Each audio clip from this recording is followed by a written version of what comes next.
आणि त्याला मार्क दिले तुझा हा गेम पण होणार आणि त्याच्यामध्ये विनर येणार त्याला तू बक्षीसही देऊ शकतो.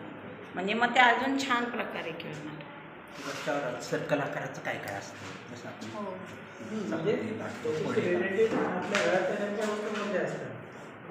आता हे सर्कल आहे ना, म्हणजे मी शाळेतले अनुभव सांगते.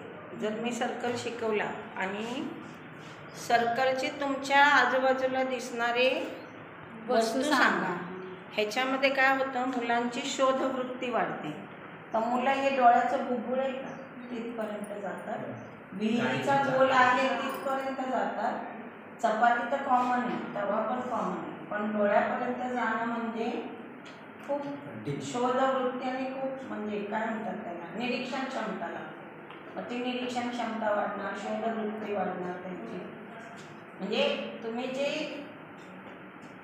हे केलेले शैक्षणिक साधन त्याचा तुम्ही वापर कसा करता, त्याचं उपयोजन कसं करता. म्हणजे आता हे तू मांडला तर इथून पुढच्यांना सांगते मी, हे शैक्षणिक साधनं तुम्ही मांडली, तुम्ही सांगताय तुमचं आता हे पहिलंच आहे, पण जेव्हा इथून पुढे तुम्ही करणार त्यावेळेला ह्याचा मी कशा कशा पद्धतीने वापर करू शकतो. म्हणजे हे एकच आहे पण मी ह्याच गोष्टीचा किती प्रकारे वापर करू शकतो हे जेव्हा तुम्ही सांगाल तेव्हा तुम्हाला ते उपयोजन सांगता येईल. आपल्याला येत आहे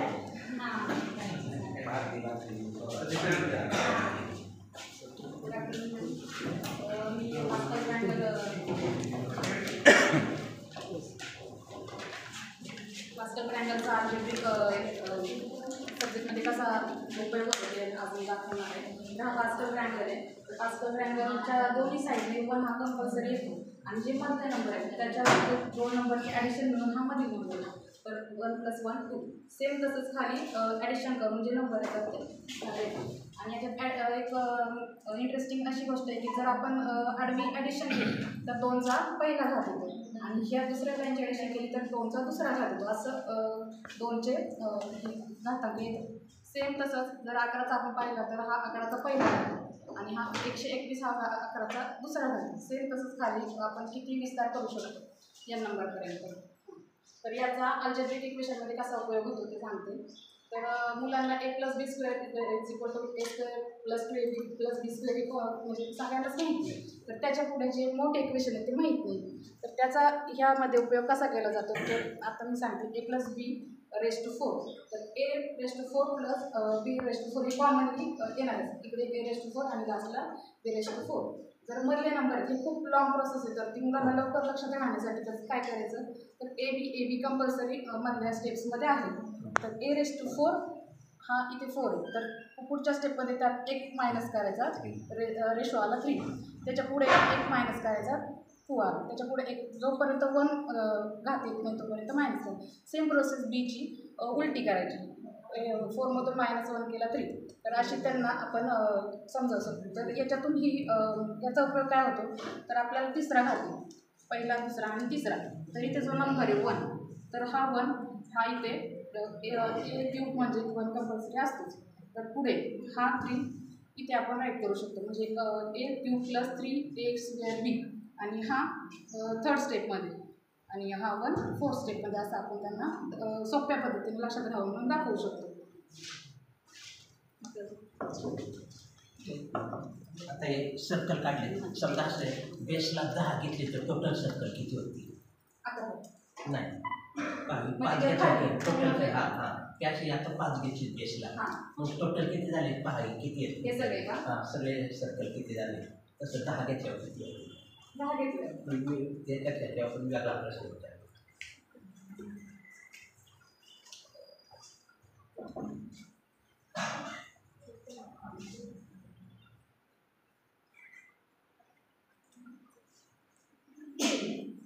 खाली 6 घेतले.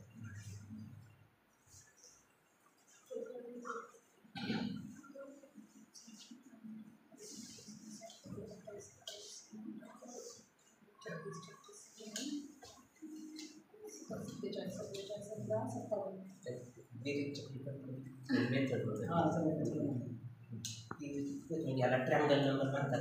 फॉर्म्युला आहे आणि याचा शोध फ्रेंच गणितज्ञ a × m + 1 फॉर्म्युला आहे. तर 6 गुणिले 7 बाकीचे 2 तास फॉर्म्युला आहे. A into A plus 1 ते होईल. into A plus 1 1 divided 2. Serial number total किंवा ट्रायंगल नंबर नंबर द्या.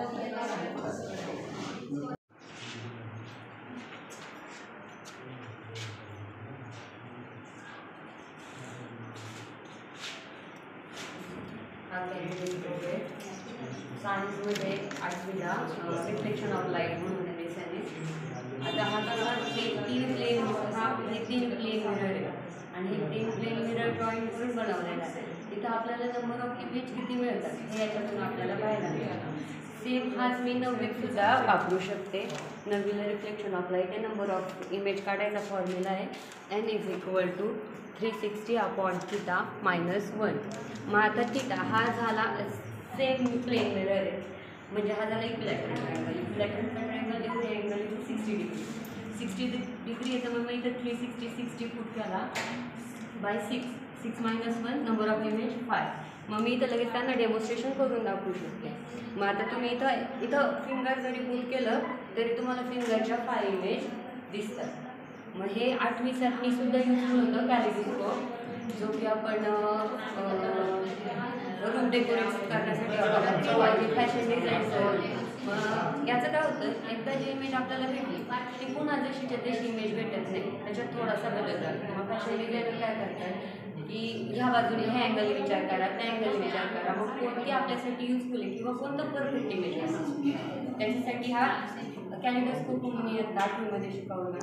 आणि नंबर ऑफ इमेज काढायला 9वी. म्हणजे हे जे बनवले 2 वर्गांसाठी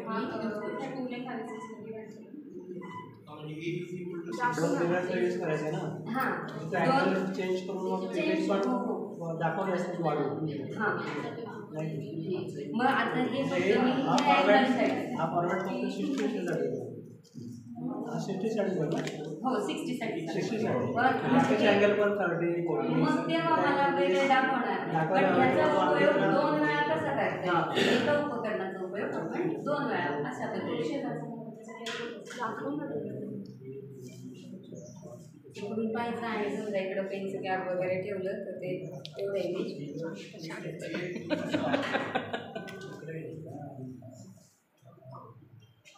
सगळ्यात पहिल्यांदा एक सांगू का, जेव्हा परीक्षक येतात ना तेव्हा सगळ्यात पहिल्यांदा शांत बसायचं, दीर्घ श्वास घ्यायचा, आपला कॉन्फिडन्स वाढवायचा, हाताची थरथर नाही पाहिजे. मी जे सांगते ते माझं परफेक्टच असणार हा मनामध्ये विश्वास ठेवायचा. आणि नाही तरीही म्हणजे आपल्याला जेव्हा भीती वाटते तेव्हा आपण दीर्घ श्वसन करायचं, म्हणजे आपली भीती बरीचशी कमी होते आणि आपल्यामध्ये एक कॉन्फिडन्स डेव्हलप होतो. म्हणजे इथून पुढे आता जेव्हा तुम्ही लेसन घ्यायला जाणार, पाठ घ्यायला जाणार, त्यावेळेला आपण म्हणजे मुलांसमोर राहतो उभं, पण आपला कॉन्फिडन्स लो असला की आत्ताची पूर्वीची विद्यार्थी खूप भारी होते, पण आत्ताची विद्यार्थी तुमची तर उडवायला सुद्धा मागे पुढे बघणार नाही. त्यामुळे वर्गात शिरण्याआधी पहिल्यांदा दीर्घ श्वास आणि मग उभं राहा. मी जे करणार आहे ते मी चांगलंच करणार. आज जेव्हा तुम्ही विश्वास घेऊन आज जाणार तेव्हा तुम्ही कसेही शिकवा, तो तुमचा पाठ चांगलाच होणार.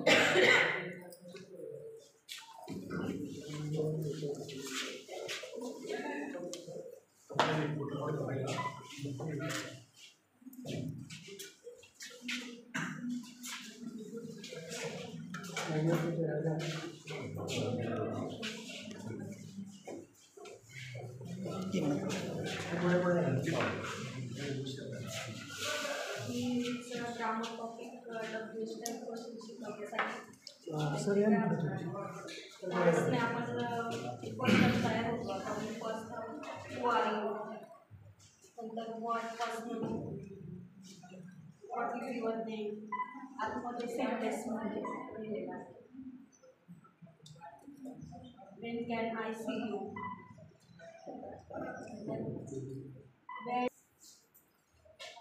How are you? Why saw he I late? Why was he late? म्हणजे असे खाली सेंटेन्स आणि वर words दिले. लँग्वेज शिकवताना आपल्याला सेंटेन्स तुम्ही देता येतात, प्रश्न नव्हता. पहिल्यांदा सेंटेन्स शिकवण्यासाठी सुरुवात करून करणार.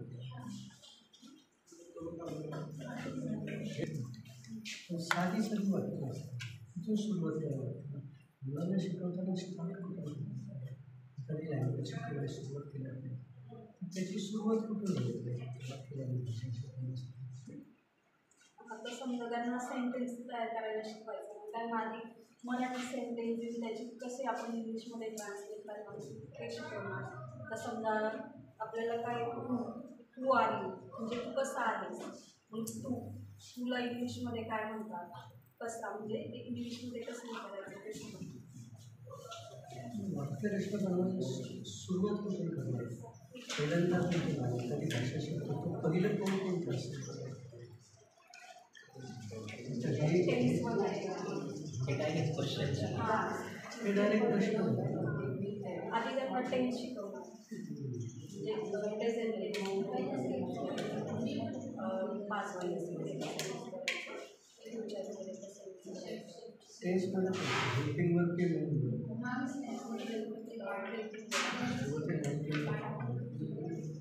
ते कसं शिकवणार? आता समजा त्यांना सेंटेन्स तयार करायचं, आय प्ले क्रिकेट, त्यांना आधी हे देणार प्ले असं म्हणजे वर्ड्स देणार, त्यापासून त्यांना सेंटेन्स बनवणार. एक क्रिकेट मॅच आहे, क्रिकेट एक क्रिकेट मॅच आहे, मॅच असेल तर ते क्रिकेट बोलतो. आता मी क्रिकेट खेळतो, प्रश्न बनवायचा मी क्रिकेट खेळतो का, ते कसं वाटतं बोलायचं? क्रिकेट खेळतो मी क्रिकेट खेळतो, प्लेयर असतील तुमचे प्लेयर असतील तर तुम्हाला मुलांना सांगतो ना त्या पद्धतीने सांगतो, नाही तुम्हालाही सांगता येईल. ह्या जे त्रुटी कोणते आहे तुमच्यामध्ये सिस्टीममध्ये दूर करण्याचं काम घडतं. तर हा वर्ग तुमच्यापासून पन्नास फार सोपी आहे, फार सोपी आहे. कशी शिकवायची हे तुम्हाला खूप चालेल चालेल.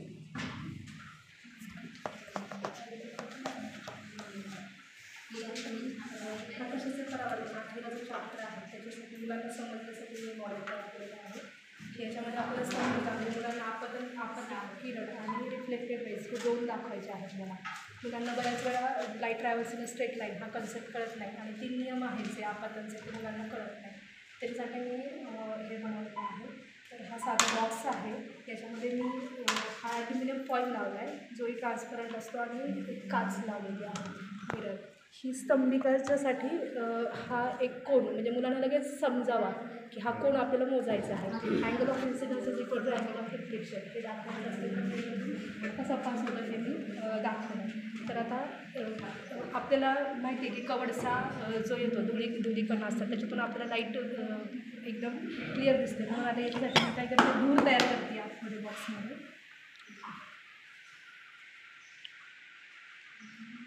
वर्गामध्ये मी असंच प्रयोग दाखवत असते विद्यार्थ्यांना. वरती हे ठेवून तर त्यांना लगेच कळतं. आणि सोर्स ऑफ लाईट म्हणून लेझर बीम वापरत आहे. हा खालचा लेझर बीम. लेझर बीम त्याच्यावर टाकला की आपल्याला काय मिळालं, स्तंभिकेच्या बाजूने टाकायचा म्हणजे कोणता कोण तयार होतो हे विद्यार्थी लगेच सांगू शकतात. प्रत्येक विद्यार्थी जरी इथं येऊन उभं राहिला असा तरी तो सांगू शकतो की हा 30 डिग्रीचा कोण होतो, 40चा होतो. तू फक्त तिथे थांब, लेझर बीम सोडते समोर फक्त पुढे थांबवा.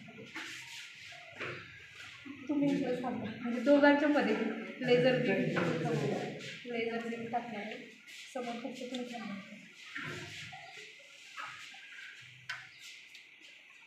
हा सोर्स ऑफ लाईट म्हणून यूज करणार आहे लेझर बीम. आता ही स्तंभिका आहे, 0 डिग्री दिसते, ही स्तंभिका आपण घेतलेली आहे. मी इकडून लाईट पास केलेली आहे 2 किरण आपल्याला सहजासाठी दिसत आहेत जे काचेतून पास झाले आहेत. इकडचं बघा 20 डिग्री हा इन्सिडेंट रे दिसतोय आणि रिफ्लेक्टेड रे सुद्धा 20 डिग्रीचा आलेला आहे बाहेर. इथं आतमध्ये दिसतं आतमध्ये बघा. तर एक मिनिट मी असं खाली ठेवते. हां खाली ठेवते. हा 0 हा इथून 20चा टाकला आहे, इकडून रिफ्लेक्टेड रे तिथून 20चाच आलेला आहे. आणि मी जेव्हा ॲल्युमिनियम फॉईलवर करते ॲल्युमिनियम फॉईलवर सुद्धा दिसतो. ॲल्युमिनियम फॉईलचं रिफ्लेक्शन एवढं जास्त दिसत नाही जेवढं काचेचं दिसतं, कारण ते पूर्ण ट्रान्सपरंट आहे. मग मी त्यांना 3 नियम याच्यातून समजून सांगू शकते. Angle of incidence is equal to angle of reflection. स्तंभिका, आपाते किरण आणि रिफ्लेक्टेड रेज हे एकाच प्रतलामध्ये असतात. आणि रिफ्लेक्टेड रे, इन्सिडन्स रे आणि reflected ray they are opposite with each other. हे मला 3 नियम त्यांना समजावून सांगायचे, तर मी या प्रयोगाद्वारे विद्यार्थ्यांना समजावून सांगू शकते. आणि हाच प्रयोग आपण 9वीला वापरू शकतो. आणि हाच यूज करून जर आपल्याकडं भिंग असतील, लॅबोरेटरीमध्ये आपल्याकडे भिंगाचं स्टँड असतं, ते जर ठेवून आपल्याला टेलिस्कोपचं रिफ्रॅक्शन ऑफ लाईट ते आपण दाखवू शकतो. याच्यात दाखव माइंड भिंग नाही होतं नाही ते नाही स्टँड नाही आहे त्याचं. रिफ्रॅक्शन ऑफ लाईट हा असा ठेवला,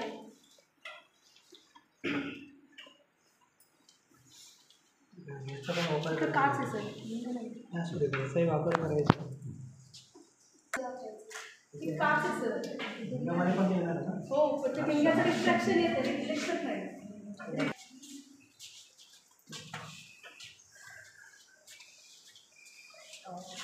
मॅडम, माझ्या मुलाचं नाव आहे त्याचं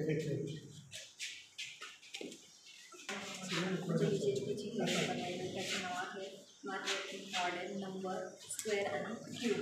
तर आपण पाहतो की वर्गमुळे आपल्याला गणितामध्ये भरपूर ठिकाणी आपण यूज करतो की पायथागोरसमध्ये वेग काढण्यासाठी याच्यासाठी. तर मग मी हे त्याच्यासाठी सहसा मुलं हे पाठ करत नाही किंवा आपण त्याच्यावर बोर्डवर लिहितो किंवा मग कार्डशीटवर लिहून ते चिटकवतो याला, तर मुलं ते पाठ नाही करत. तर मी याच्यासाठी बनवले की ते पाठ करावे, म्हणजे खेळता खेळता ते त्यांचं पाठ पण होऊन जाईल यासाठी. तर मी इथं नंबर पण केले, त्याचा स्क्वेअर आणि त्याचा क्यूब पण हे केलेलं आहे.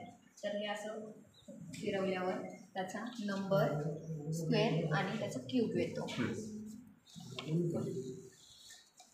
2 त्याचा स्क्वेअर 4 क्यूब 8 3 त्याचा स्क्वेअर 9 क्यूब 27. अशाप्रमाणे मी 1 ते 10 पर्यंत याचं हे केलेलं आहे. हे मुलांचं पाठ झालं तर आपण याच्या आतमधला जो कागद आहे तो आपण चेंज पण करू शकतो. 11 ते 20 पर्यंत असे कितीपर्यंत पण आपण मुलांकडनं त्यांचं स्क्वेअर आणि क्यूब हे पाठ करून घेऊ शकतो. 10 पर्यंत. आणि हे आहे मॅजिक नोट, मी याला नाव दिलेलं आहे. म्हणजे तुम्ही काही याच्यावर नोट डाऊन करू शकता. याच्यावर पद्धतीने लिहिलं काही पण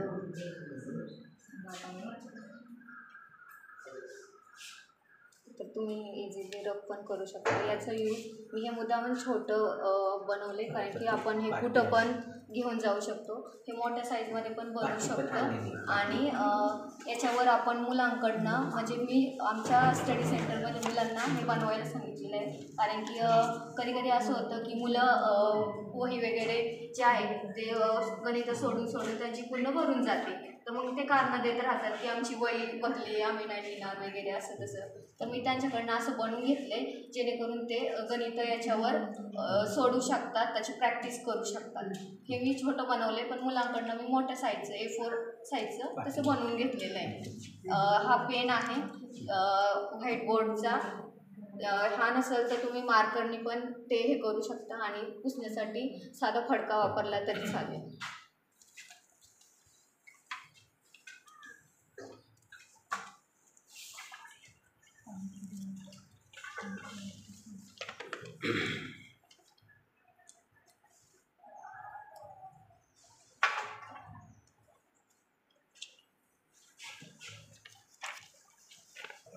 फक्त वापरलेला आहे.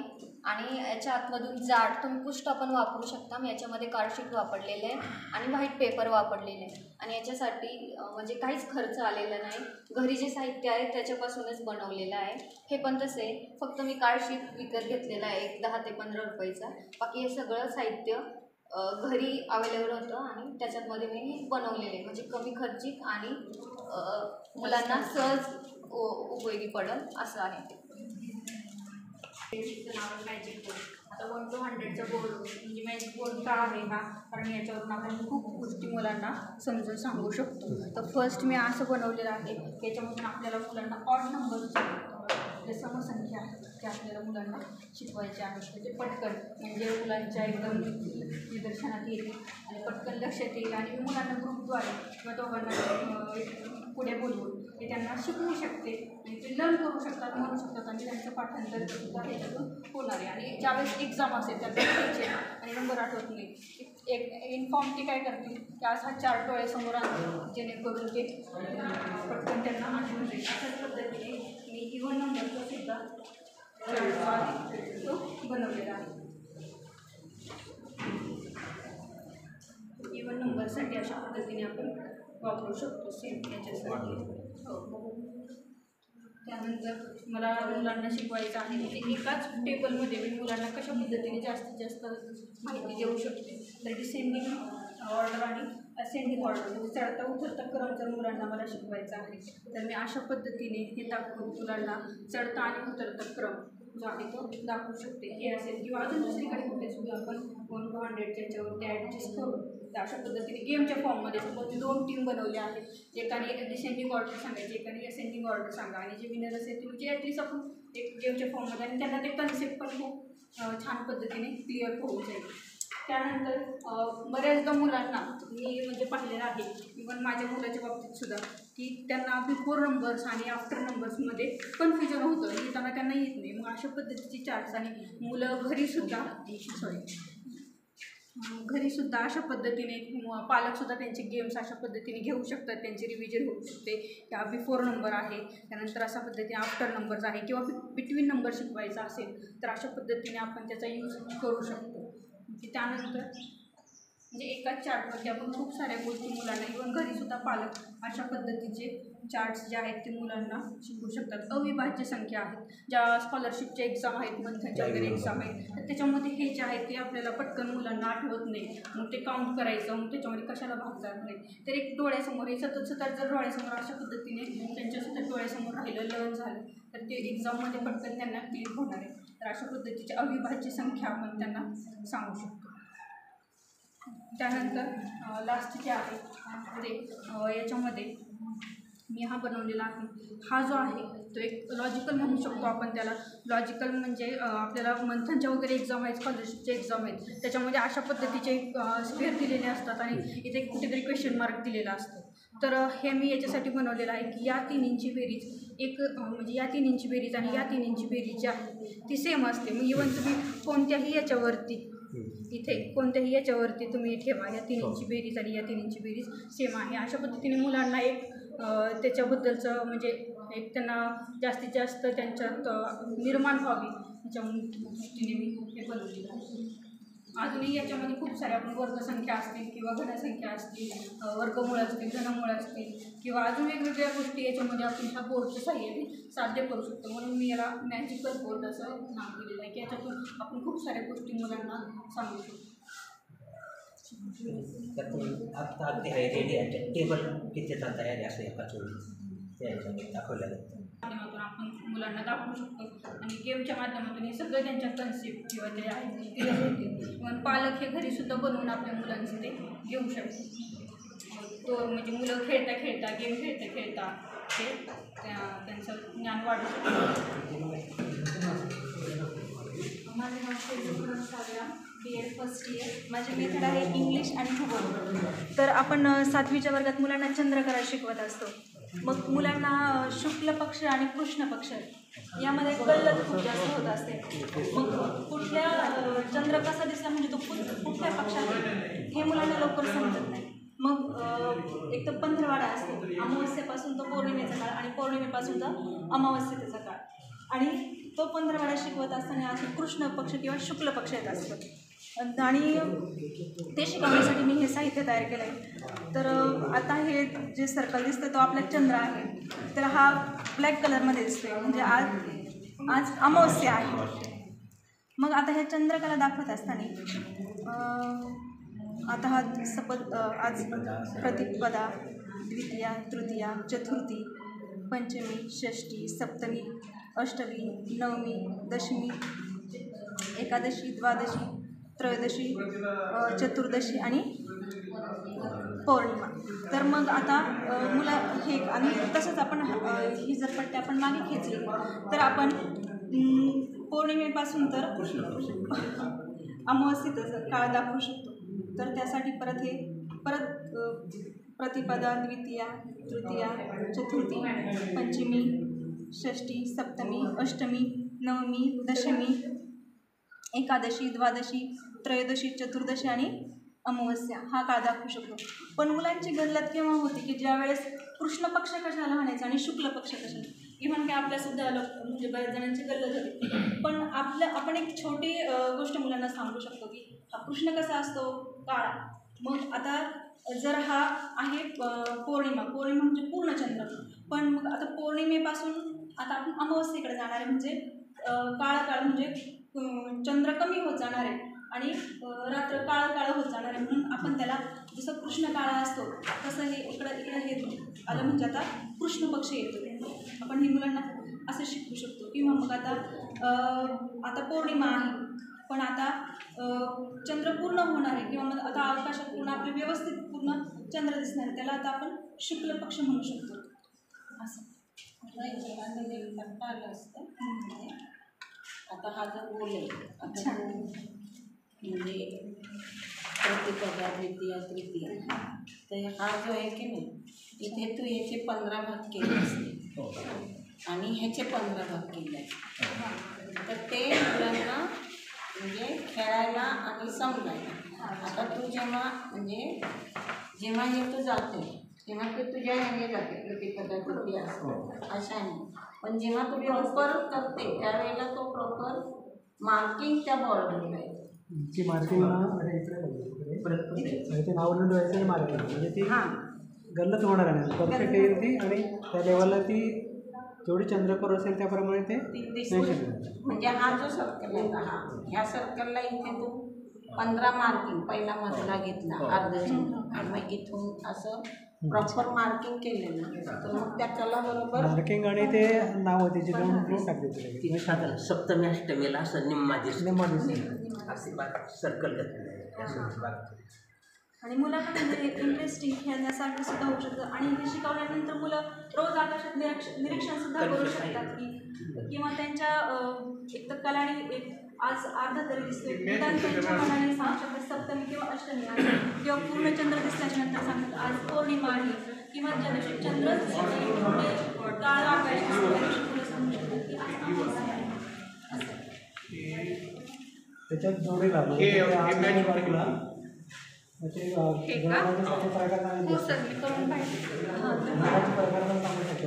सर काय होतं ज्यावेळेस आपण एखादी कन्सेप्ट लगेच चेंज करायची असं उलटा करायचं आहे थोडं वेळ जास्त कदाचित जाऊ शकतो. हा टी आहे तर हा वर्ड झाला ॲट. तर त्यानंतर जर सपोज आता मुलांचा गेम घ्यायचा आहे किंवा मग मुलांना या 2च अक्षरांपासून मला नवीन वर्ड शिकायचे आहे तर मी याच्या पुढे फक्त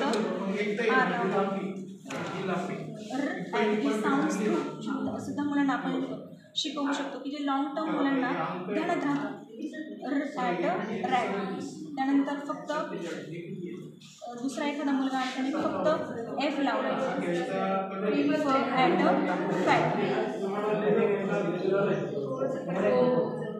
ॲट सॅट म्हणजे हा एक मुलाचा गेम पण होतो आणि रायमिंग वर्ड्स आहे ती कन्सेप्ट मुलांची क्लिअर होते. किंवा आता नवीन आलं म्हणजे वर्ड फॅमिली तो कन्सेप्ट क्लिअर होते मुलांची. ॲट मॅट ॲट हॅट त्याचप्रमाणे फक्त मी हा ए इथून काढून टाकला आणि हा इथे ई टाकला आहे, जे वॉवल्स आहे टाकले.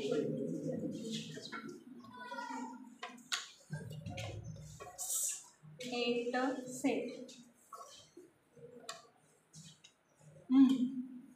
एट मेट एट फेट.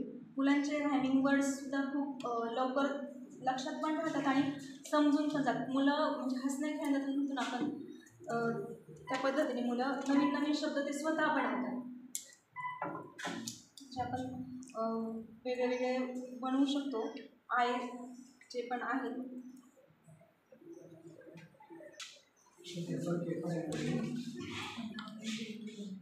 फ इट फिट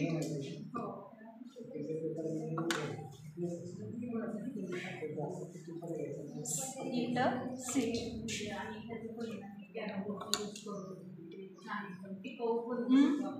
इट मीट. म्हणजे आता सपोज एखाद्या मुलांना कॅपिटलच समजतं त्यांच्यासाठी कॅपिटल, अदरवाईज आपण बॅक साईडने स्मॉल लेटर्स पण त्यात आहे.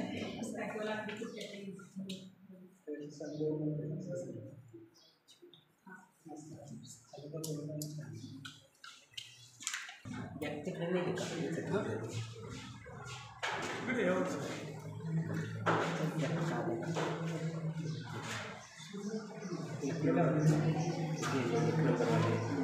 आणि भाषा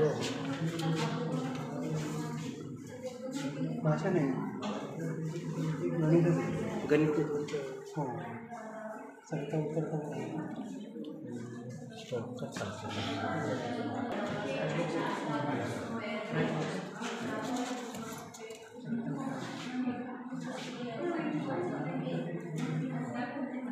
काय म्हणता याला काय आहे? हे एक वचन आणि अनेक वचन आहे. हे लिंग बदल. लेखक लेखिका सम्राट सम्राज्ञी असं आहे.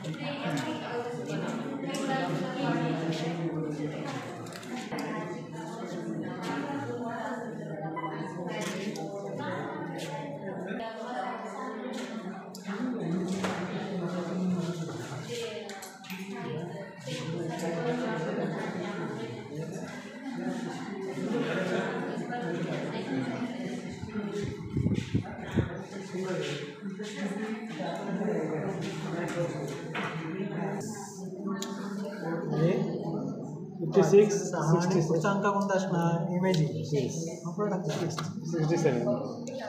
व्हेरी गुड, चांगलं. त्या पुढं जरा झाड पाहिजे पुढे याच्या भेटला नाही त्यांना, चांगलं आहे त्यांना.